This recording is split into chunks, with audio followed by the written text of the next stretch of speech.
Hello and welcome to episode 34 of the Not Yet Adults podcast. I am one of your hosts, Collin Geffrey, joined by the one and only times three, Eric Zayas. Hey, it's your boy. It's Eric. I love how you've just accepted the one and only thing. It doesn't bother you anymore. You don't comment on it. It's just it's part of you now. It's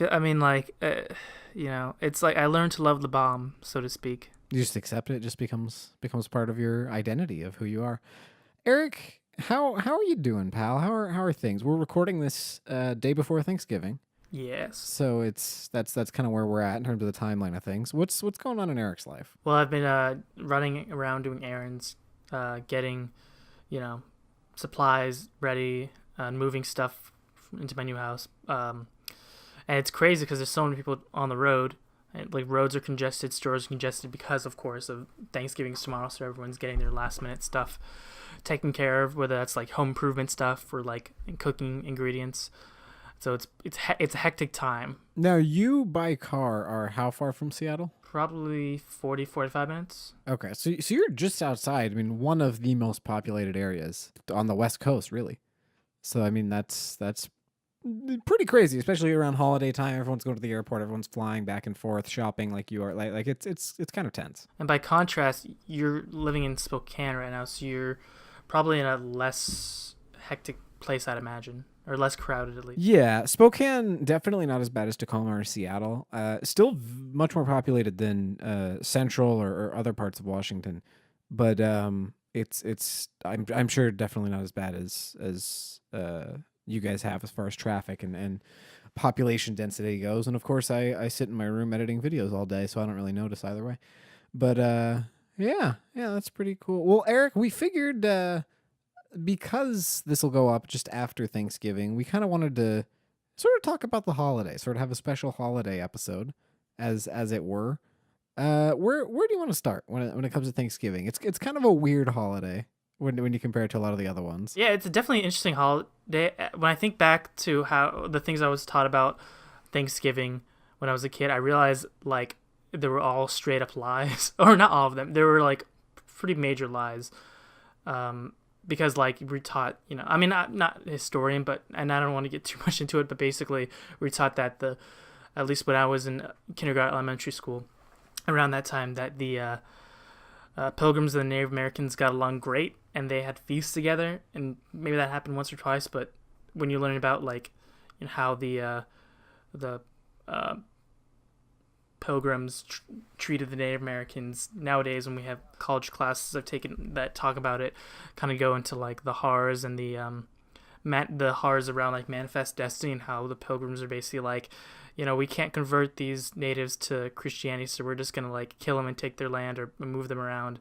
But if you ignore all that and just focus on the food part of it, Thanksgiving can be a wonderful time. So I'm gonna throw a curveball at you here.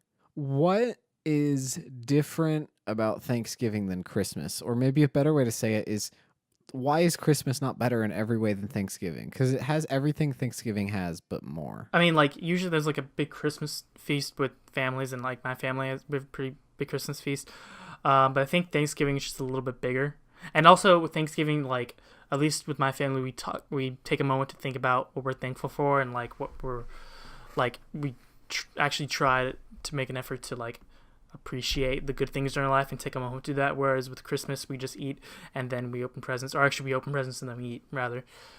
And we don't really talk about what it means to us. We're just yay. So I think Thanksgiving is more about taking a moment to be happy, whereas with Christmas, it's just being happy because we're getting stuff. That's fair, I guess. I don't know, maybe this is just the personality quirk or flaw of mine, but I look forward to Christmas every year. I'd say I look forward to it less every year, but I do look forward to it every year. I don't remember the last time I was looking forward to Thanksgiving. It seems like a thing that just happens on the roadmap to other things for me. I personally don't really look forward to either of them, because this time of year is just so hectic and stressful, and it's cold.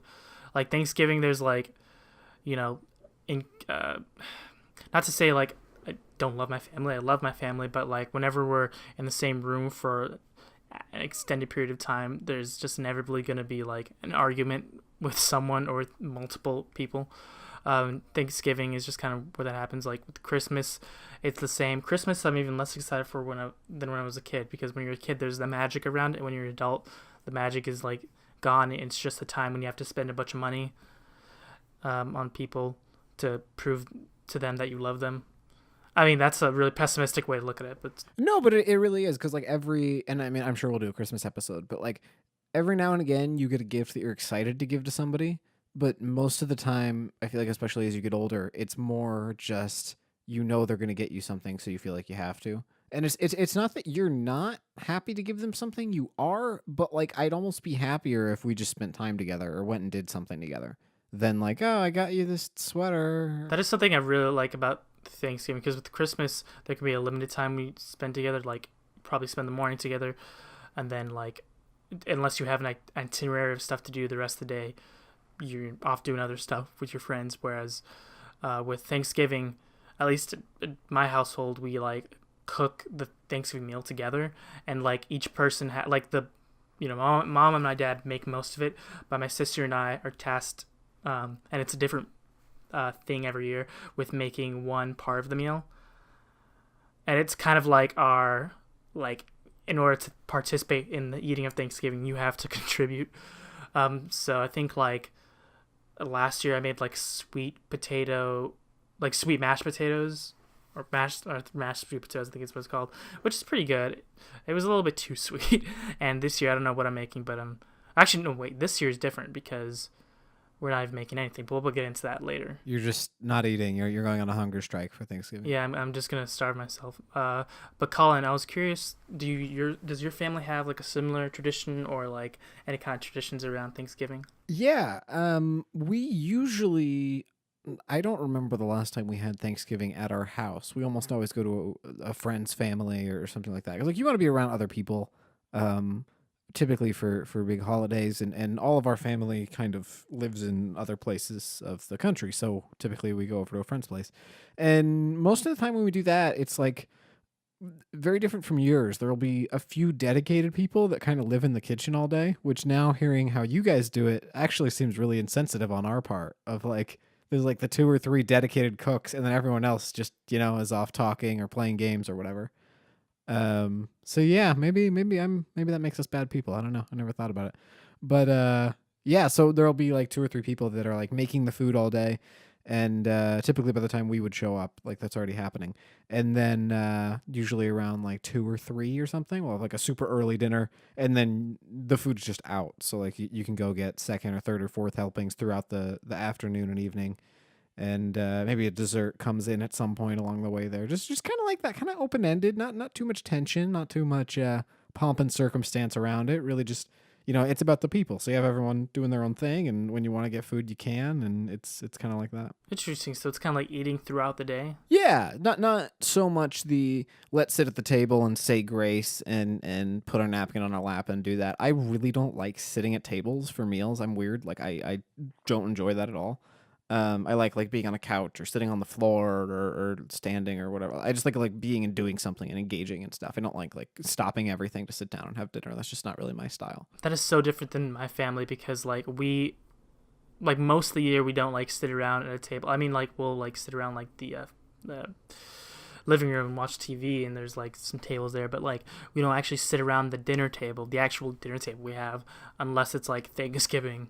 And it's like a big, like we cook everything, and we like set up the table and have everything there, and then we're all like, okay, now we're gonna spend the next hour or so sitting here looking at each other and eating and talking. It's there's a lot of pomp and circumstance around it, which is kind of why the holiday sort of stresses me out now more than it did before. Well, and that's like to your point of being stressed. Like that's what I don't like about it, is there is all this pressure on it to be an event. Yeah, it's a little forced. The like social interaction part of it, it's not super organic. Although like after you get past the forced part, when you get into the conversation, then it becomes fun. But yeah, at first it's definitely like, okay, this is like intense. This is like the final boss of Thanksgiving. Like everything's been leading up to this. Oh my god. And if you screw it up, you gotta start all over again next year. It's like there's no real bringing it back. Kind of going back real quick to you talking about going to like family houses or like friends of the family's houses and having dinner there. Did you ever have like a designated place for the kids. Yes. Yeah. Oh, yes. Yes, we did. And it was back. This is a long time ago. Not that long, like 10 years or so. Um, we used to have this crappy plastic turquoise Fisher Price table that was like a table for, like, it was like an oversized table for dolls, basically. Yeah, it's a kids' table, all right. Yeah, it was like it was a freaking kids table in every way, and like it was like I'm trying to like describe it properly, but it had this texture to it, so that like hypothetically, if you like put a piece of paper over the table and then you like colored on it with crayons, you see like all these bumps on the paper. There's like this very texturized like feel to it, and the kids would always eat there for Thanksgiving, and it's literally like half the height of the real table, and you're sitting on these crappy plastic purple chairs.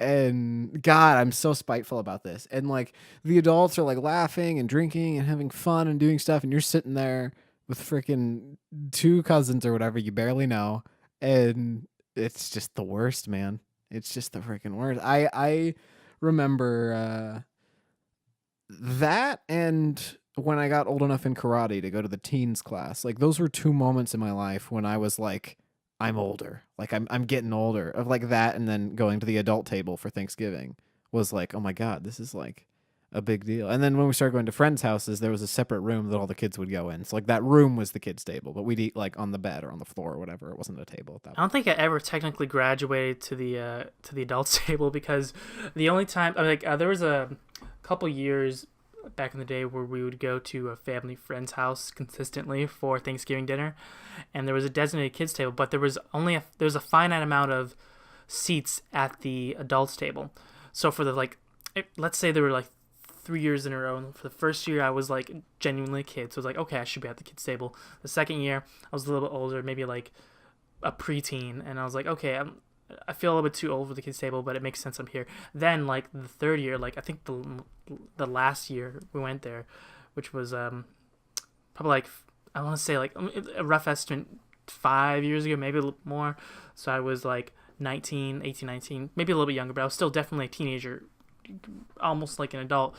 And I'm still sitting at the kids table, but that's because like there's only so many seats at the adults table. So even though I'm like not really a kid anymore, like the adults table still filled up. So the only other place to eat is the kids table. So you're saying we got to kill one of them off, and you gotta take the seat. That's the only way it's gonna happen. Is you have to take one of them out. I have to dethrone one of the adults. So my sister, who's only 3 years older than me, gets to sit at the adults table, and I feel like I'm an adult, but I'm still sitting at the kids table with like 8-year-olds, and it's very demeaning. That's a rigged system, man. That's not good. And there's no way in. You just gotta wait till someone opts out. Wait till someone dies. Man, that's freaking dark. I don't really know how to pivot from that one. That's like, holy cow, you're it's like a doomed cycle. Like it's just never gonna get better, because even if you someday take the throne, then you're just waiting until the next kid in line is trying to get rid of you. I mean, isn't that a great metaphor for life? I guess. That's really sad to think. I just have to like question everything now. Well, while you're questioning everything, I think you'd like to talk about a little bit of a stickier topic, if you will, family drama, because it's pretty much inevitable during any holiday, but Thanksgiving I feel like is particularly inevitable. Which is fun because like at a glance, or like in a passing thought, when you think about Thanksgiving or Christmas, like you think about, oh, the food and the presents, and like, oh, I can't wait for that. And then it's actually happening, and suddenly all the family's in the same room, and they're talking about maybe what jobs the kids have when the grandparents maybe don't like, or maybe it's the parents have like one political view and the grandparents have a very different political view, and they start talking about that one, which I have stories about that. That's when you get into the real reason for the season, which is freaking just being at each other's throats with knives, the whole deal. So yeah, you in particular, I know you have a story about this. Do you want to just take it away of just what family drama over Thanksgiving means to you? When I say family drama, it makes it sound like my family hates each other, and that's definitely not the case. We love each other very much, but there's definitely differences in personality between the four of us, my mom, dad, sister, and I. And particularly with my sister and my dad, because they're very different personalities. They're usually at each other's throats just when they're in the same room with each other for like 20 minutes. But since we're in the same room as each other for hours on end, it's inevitable that there's going to be it's a ticking time bomb, basically. But there's one particular um, Thanksgiving that I remember. It was actually kind of sad because the drama that happened wasn't for this time. It was pretty rare. It wasn't between my dad and my sister. Um, like that was the first year that my mom's mom had died. Um, the first Thanksgiving we had right after that, and so there was a part when we were, talking. We were talking about family, and it was actually a moment in the dinner when we talked about what we were thankful for, and then my mom just starts crying. And at first I thought like, oh, she must be really pissed at us or something, and I realized she's crying because she's thinking about her mom and how she's passed, and it's just like that sadness kind of came back, and I was just like, oh man, this is awful. This is supposed to be like a happy moment and like a moment of like, and that makes me sound really like selfish and rude. Like I was definitely like consoling her, but it was like the first Thanksgiving where I was like, there was like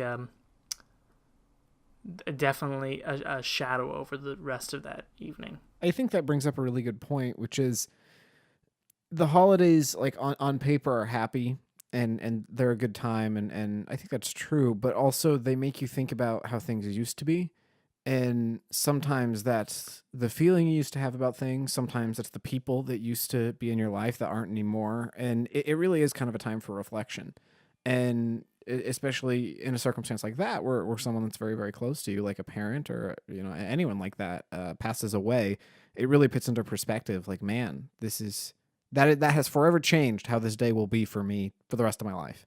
Like that's a lot to think about. I am curious, just kind of like in the nitty gritty of that. When you have like Thanksgiving with your families, is it a lot of relatives on your mom's side, or are they mostly from your dad's side, or a little bit of both? Or Usually, most years we have Thanksgiving, it's just the like um, direct families, just the four of us. But there has been a couple years where like if we have dinner with the family, it's usually on my mom's side because they live um, pretty much in the same place in Illinois. Whereas my dad's side of the family, his family's kind of scattered to all over the country. Um, so yeah, it's just easier with having Thanksgiving dinner with my mom's side of the house because they're all localized. no, that makes sense. I always hear, like, you see in movies and stuff, like young couples that just had their kid or whatever will like take turns on holidays. Like one Christmas they'll go to the father's family, and then the other Christmas they'll go to the mother's family. And I've always thought that was odd because that's never been the case, like, that I've seen firsthand. But yeah, that makes sense. That's Yeah, that sucks, man. I'm sorry. That's it's a part of life. It's a part of getting older. But that's a sad story to think your mom just like coming to terms with like her mom's mortality and her own mortality and things like that. Yeah, I feel like this episode's getting dark. I don't know. It's the pets episode all over again. It is a little bit, honestly, though. I mean, like it is a time of year that's a little bit melancholy. Like it's not just the stuffing and shortbread. Like it's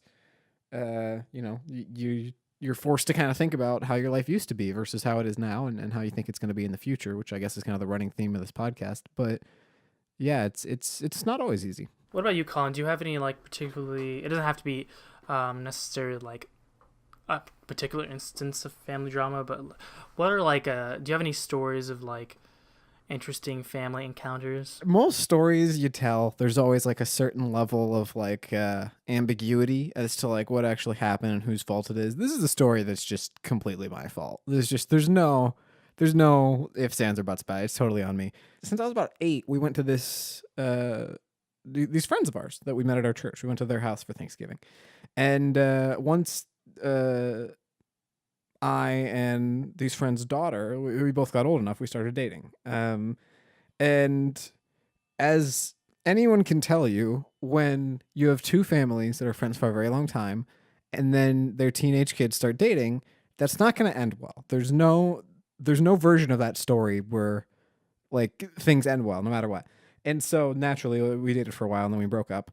And then Sorry to interrupt, but and this you don't have to answer this if you don't want to, but I think this might give more context for the story.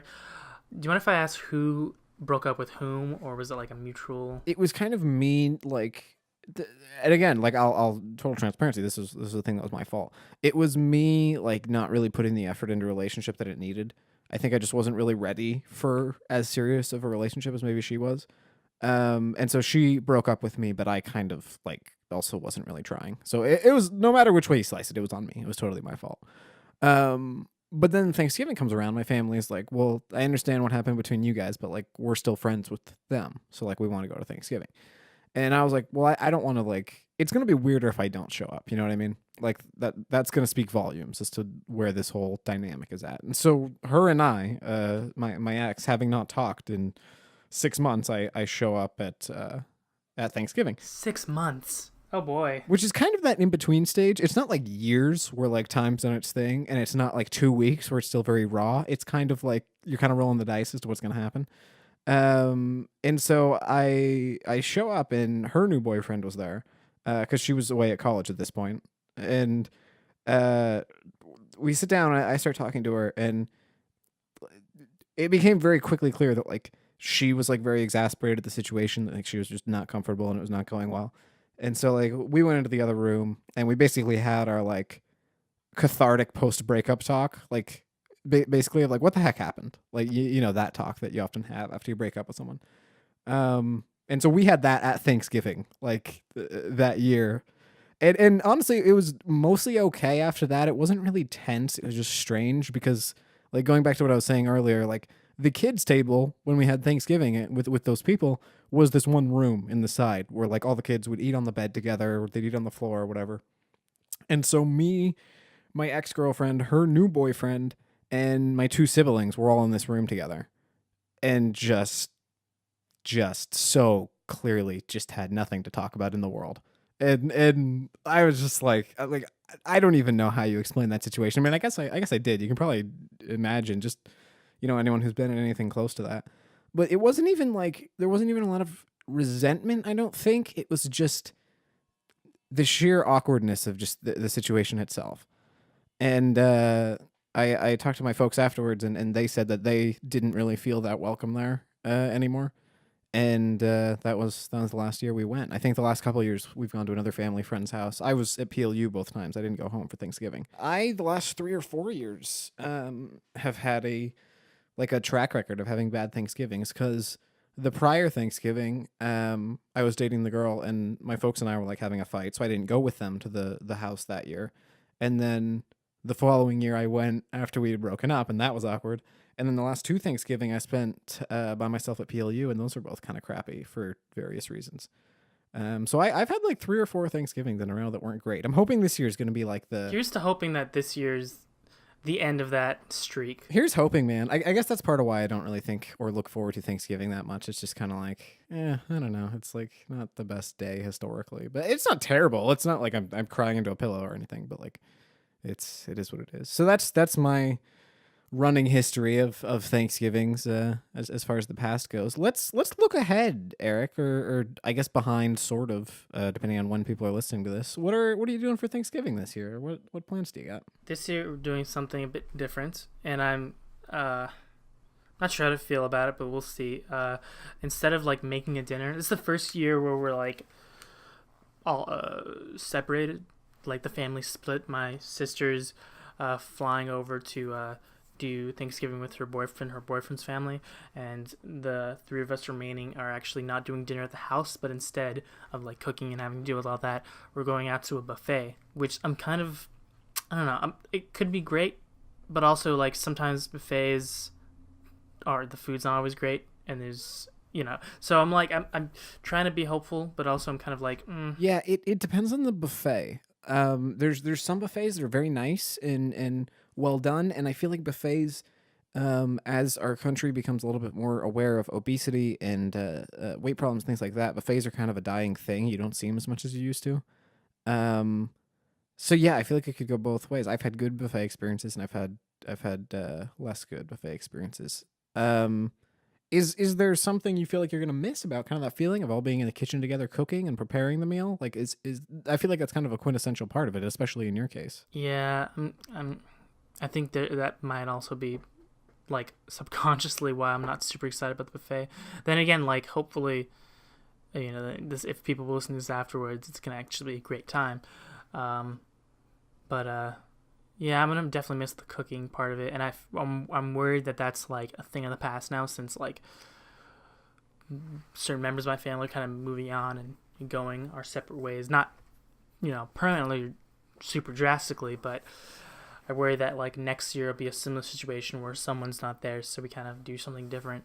And I don't know, as dramatic as it is when we're all in the same room, I kind of miss that, at least this year. Well, and you miss what you know. I mean, like when you do the same thing or a variation on the same thing over and over, like that, it kind of becomes that to you. That's kind of what your expectations are set at. And so when suddenly it's like, and hard left turn, we're doing this now. Like that can be hard to kind of grasp. Yeah. What about you, Colin? What's your plans this Thanksgiving? Yeah, so it's still a little bit up in the air. Where I'm at right now is I'm still looking for full-time work, but with the understanding that there's a lot of factors that go into that. What I've been doing is I'm doing freelance video work, and so I'm either consulting or editing or things like that, and I'm kind of building up my client base. I've been doing that lately, and my folks are going to a different friend's house, not the one I mentioned prior, but I think the last 2 years I want to say they've gone to this friend's house, and I went with them on. I want to say New Year's. It was some holiday I was home from PLU for. I'm going to say like New Year's 2017 or something like that. And I went with them to this friend's house. And first of all, I don't think they listen to this, but if they do, lovely people. Very, very kind, very hospitable, very, very welcoming. But I didn't feel comfortable. And it's not at any fault of them. I wouldn't give myself the label of introvert necessarily, but I definitely am socially awkward at times, especially like when I don't have any sort of a relationship or like a direct tie to someone. When I'm like there and it's all my family's friends, but I don't really know any of these people. Like I didn't really have anything to do. I was like, oh, I'm gonna sit on the couch and watch this movie. And then I'm someone who like always puts way too much thought into what everyone else around them is probably thinking about them. So I'm like, how weird is it that I'm not talking right now, or that I'm just watching this movie? What if they think that I'm being awkward? What if I'm being awkward because they think I'm, like just way over analyzing everything. And so I talked to my folks and I said, look, I'd really like to get caught up on some of my work this Thanksgiving, but I don't want to like write you guys off. I don't want it to be like the Thanksgiving where I locked myself in my room. So let's have our Thanksgiving together, like in the morning and in the early afternoon, and we'll spend some time together as a family.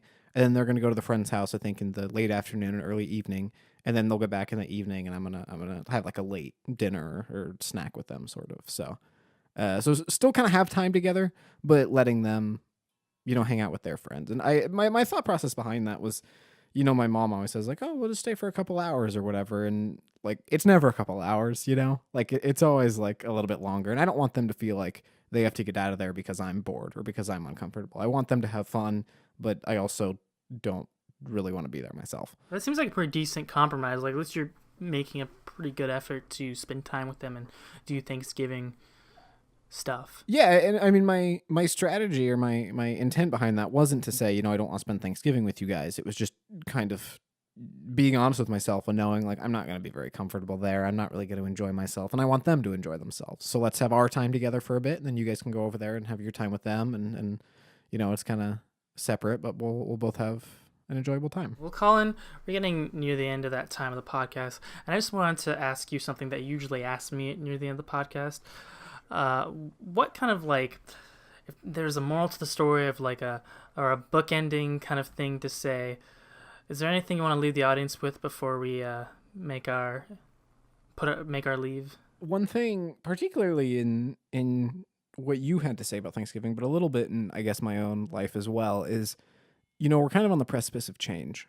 We're seeing our siblings and family and all that get a little bit older and move away. Your sister's spending it with her boyfriend's family this year. I was away at college for the last 2 years. So sort of the dynamic's changing. It's not everyone's in the house celebrating the holiday together anymore. And so if I could impart one piece of advice maybe on our listeners or even just on myself, just, don't necessarily cling to how it used to be. It's going to change, and change is healthy, and that's okay. You can appreciate how it used to be and look forward to how it's going to be, but also just enjoy how it is right now, because now's the only time to have that. So just kind of be in the moment, understand that yes, it's going to change, and yes, it's different than how it used to be, but this is the only Thanksgiving you get for a whole year. So just try and try and live in the moment and don't have your expectations too high, but just enjoy it and spend some time with the people that you care about. So, all right, folks, I think that's where we should end this podcast. Anyways, thanks for listening to Not Yet Adults podcast. What do you think of Thanksgiving? What are your opinions, your thoughts, beliefs, your traditions? Please, we would love to hear everything you have to say about that time of the year. Just wanted to let you know that this podcast comes to your ears every Monday and Friday at 9 a.m. Pacific time on all different types of places: YouTube, SoundCloud, Google Podcasts, Apple Podcasts, Stitcher, and all of the podcast services, basically. We're also on social media. We're on Facebook, Instagram, Twitter, at Not Yet Adults, and we have our own subreddit. Please check it out. It's awesome. It's called r/Not Yet Adults. Pretty simple. And if you have the time, you should check that out. Also, speaking of time, we would love it if you could support our podcast further by spending some time going to Apple Podcasts or iTunes if you're on iOS and leaving us a rating and review, because it really helps the podcast. It only takes a few minutes, and we would love to see some 5 stars or, some like, hey, you guys are doing a great job. That would be really awesome. Or if you want to leave criticism, that's fine too. We just love the audience interaction, whether it be positive or negative. We appreciate you listening to us. We're going to be back next Monday at 9 a.m. with another podcast talking about something else, and we're excited. So thanks again for listening. This has been Not Yet Adults. Bye-bye.